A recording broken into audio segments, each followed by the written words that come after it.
It is now my pleasure to introduce to you our current president, who's going to take us home from here, Dr. Kevin McGowan.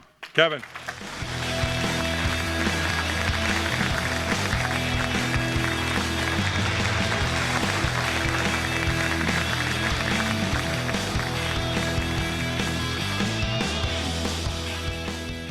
I've been waiting for a few years listening to the walk-up music that's become a part of these, nervously watching, knowing that I was going to make this walk up to you, wondering what in the world Teresa was going to pick. And I thank you, Teresa. It was a great song. I thought some of you might hijack the DJ actually on this one. I thought for sure Jason Anderson might be some references to height. I'm a little bit disappointed that Bohemian Rhapsody didn't make it. Jason and I do a great lip sync. It's like Wayne and Garth. You should see it. I'm sorely disappointed it didn't happen. But to get things started appropriately and honor our commitment to maximize your time, I'd like to provide you with a couple of updates. Mo Donahue's Buffalo Bills are winning. Neil O'Brien's Jets, I think you can guess. And Chris Todd's Giants are losing as well. However, they don't kick off till 4 o'clock. So we'll just start there. Good afternoon and a warm welcome to all of you, my colleagues, friends of the council, members of our jazz band. It's so incredible. I'm so grateful that they could come here and be a part of this as well. I think they're watching the overflow, and I just say thank you again to them and to Tree Schmidt and Mike Struzik for bringing them here. It's an honor to have watched them pick up their instrument for the first time at their concerts when they were in 4th grade, and then to see them perform this way all the way through. The type of work that goes into that, the practice, the support from home, pretty incredible performance. So glad for that. I'd like also to thank and welcome most warmly my wife Betsy, our kids Peter, Charlie, and Emma, my parents Bob and Betty, our board president, Mark Kikanovich, and vice president, Julian Gilbert, and her husband, Barry Gilbert. Thanks so much for being here. Also, I'm so glad that you could join us for this exciting opening and the inspiring words of Father Boyle tomorrow morning as well. Thank you. I'm thrilled that my board members, our students, and their leaders and family could be here, and so thankful for their support. Selfishly, if I could also ask you, though, to welcome them with one more round of applause, please.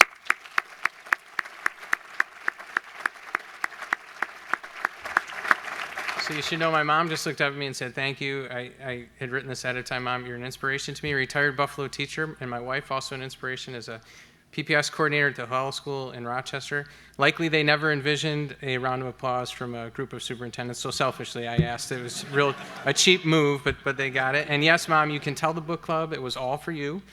Nobody else will tell them any different, so thank you. I would say to you first that the state of the council is very good, and that's for many reasons, I believe. The staff is an incredible group of people, and before we go any further, can you please help me thank them for putting together an incredible conference?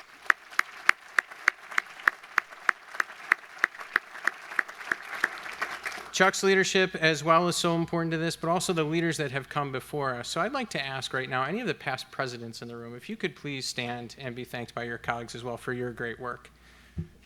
Thank you very much.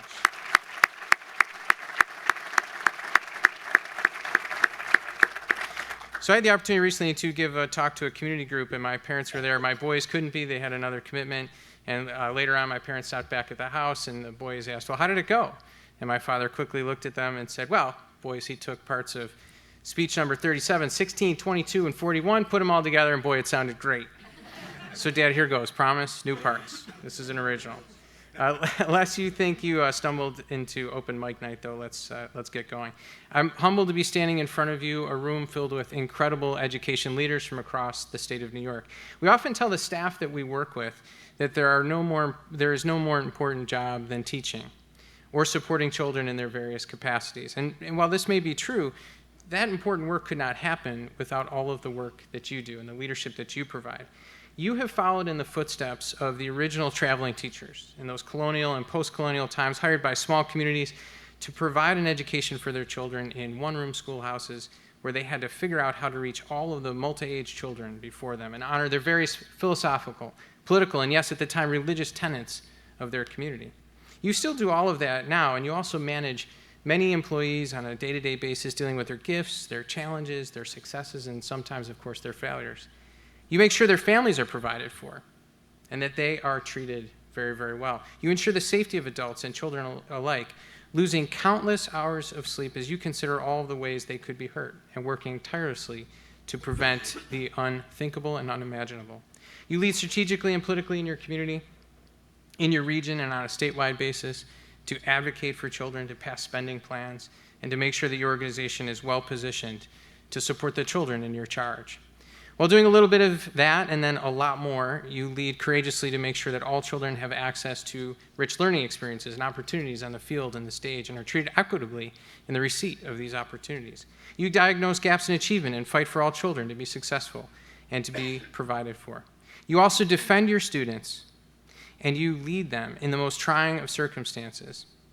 If you have a moment, take a second to read the op-ed offered by Phyllis Harrington this morning, Superintendent from Oceanside, in defense of her children and in support of her community. We are so grateful, Phyllis, for your example and for your pastoral leadership of your community during the most trying of circumstances. Can you please all join me in giving Phyllis a round of applause for her work?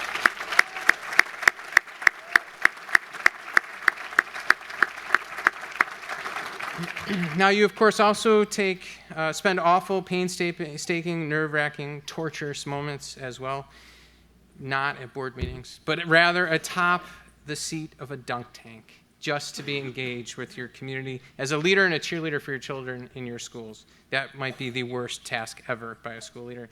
You're heroes, and it is humbling to be in your company. Through all the challenges presented by this incredible work, though, you have the choice to go at it alone or to be supported. And our theme throughout this year, as we've talked about many times leading up to today, and the two conferences revolves around connections. It is so much better, and you are likely going to be much more successful when you are connected and not going at it alone. I remember when I first began this work in my previous district, important to point that out. I had been an elementary teacher, high school assistant principal, elementary principal, and all of a sudden, day 4 or 5 on the job as a superintendent, I was being called about a staff member and their spouse publicly intoxicated at the local 4th of July picnic, which was soon followed by a series of HR issues, only describable privately, and nearly all involving the relatives of said board members in that district. It was quite a way to start my career. I quickly encountered construction issues and one of those candygrams from the state ed department informing me that they would be taking back $7 million in state aid that spring. And by the way, that equated to half of our aid for that year, or 33% of our total revenue at that time. And there didn't seem to be any recourse to that. My friend Dan White was my neighbor at the time. You can only imagine the calls that came between the two of us. Most of them started at 4:30 in the morning with, "You gonna open?" That was usually where it went. There have been plenty of moments like those over the past 13 years. Some of you may have preferred plausible deniability in these phone calls, like the water discussions or the shared consternation over opt-outs, walkouts, lock-ins, sit-ins, stand-ups, etc. Yes, pick your resting or active verb and location, and you have probably dealt with it in this room. So what to do in these situations and how to survive? Well, I found Doritos help. My belt strongly disagrees. My family, they've been key. My board members, of course, essential support and such a blessing. They also supply Doritos. The council, an unending source of support, assistance, and providing opportunities for professional growth. But all of you being connected, that, my friends, that's where the magic happens. That's what we all need in this work, is to be together and to be supported by each other. It's a quick text from a neighbor with warm words of encouragement after the vicious criticism of our kids in a local media outlet for leading post-Parkland walkouts. Or the message left, "I'm so sorry, and please let us know how we can help," following the most tragic moments in our work. Or the simple emails, retweets, Facebook likes, and kind gestures of so many when something is going very, very well, an injustice is being confronted, or when an issue didn't shine such a positive light on our work. All of those elements of support, those kind gestures, make all the difference. So too are the opportunities for mentorship. I think back to the people many of you in this room knew so well. Jim Knowles, a man many of you knew for a long time as an intern, but first hired me as a high school assistant principal. He once said, when being criticized for discipline as a principal, "They're going to tell you that I try and save every kid." Well, they're damn right. And as soon as I'm not, it'll be time to retire. Or Mike Glover, a legend in this room who always emphasized doing the right things for the right reasons, the right way. And Howard Smith, who called me when my first superintendency was announced and said, "Make sure I'm on your list." I asked him, "What list are you talking about?" "Your list of phone a friends. You'll need them, and I want you to make sure you call me if you need anything at all." I, too, have deeply appreciated learning from and working alongside the council presidents whom I served with on the executive council and who have each been remarkable leaders in their own right. Neil O'Brien, Mo Donahue, Pat Sullivan, Chris Lorfeu, and, of course, our immediate past president, Lorna Lewis. Now, an interesting side note. At this very point while writing the speech, I was sitting there thinking, and Mike Pirro, my neighbor in Pittsford, called me, and I answered while laughing at the irony of him calling me while I was talking about calling each other and reaching out, to which he simply said, when I said, "What's up?" and told him the story, he said, "Well, I just want to see if you'd actually answer." And hung up, said, "I got to go, bye. See you later." But that quick call, right, means so much. And in what may have been the cheapest setup possible, I texted my good friend and our New York State Superintendent of the Year, Jason Andrews, what should I be saying to 500 or so superintendents and friends at the opening, to which he very humbly walked into the trap. "Well, just tell him I'm great." So we did, Jason, and you certainly are. My point to all of this is to express over and over and over again the importance of connections and how we're hopeful that this year's work can bring us closer together in support of each other and in support of children. We're at a critical point in our history. Think about what is happening. Fundamental debates are occurring all around us about what it means to be an American, what our states' rights are versus the federal government, what the states' rights are versus individual rights and freedoms. The prosperity gap continues to grow. It's likely never been greater.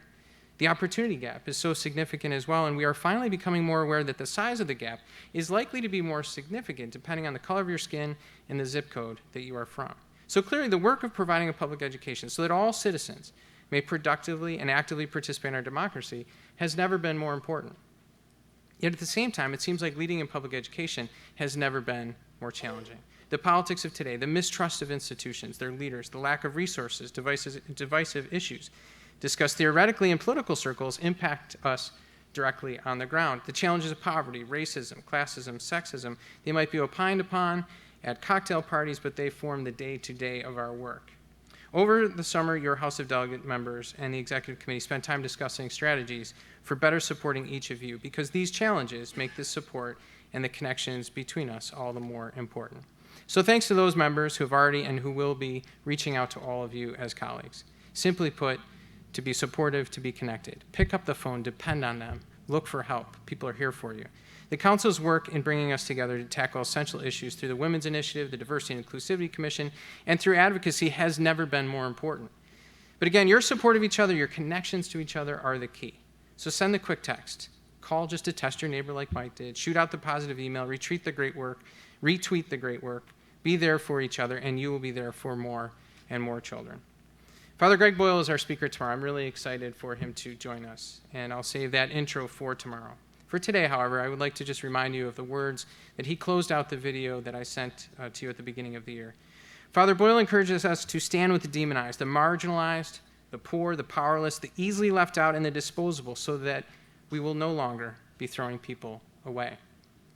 This is who you are and who you have been through the deep connections you foster between the children in your district and the adults that they work with. You have stood with and for those that need your leadership and your kinship. Your standing with and for children and with and for each other is something that has made me so proud to be a superintendent. This thread of connections and kinship will be woven throughout our work. It is why we will soon pay tribute to our retired life members, who we should continue to learn from and be connected to. It is why we will welcome our new superintendents, who we should also learn from and with and be connected to. And this thread is ever present in the council and leadership and LEAF's work and initiatives, professional learning this weekend and throughout the year. This thread of kinship and connections will hopefully be one you experience as you enjoy each other this weekend while learning and hopefully laughing together. I hope you have great days together, and I warmly welcome you to our fall conference. Thank you.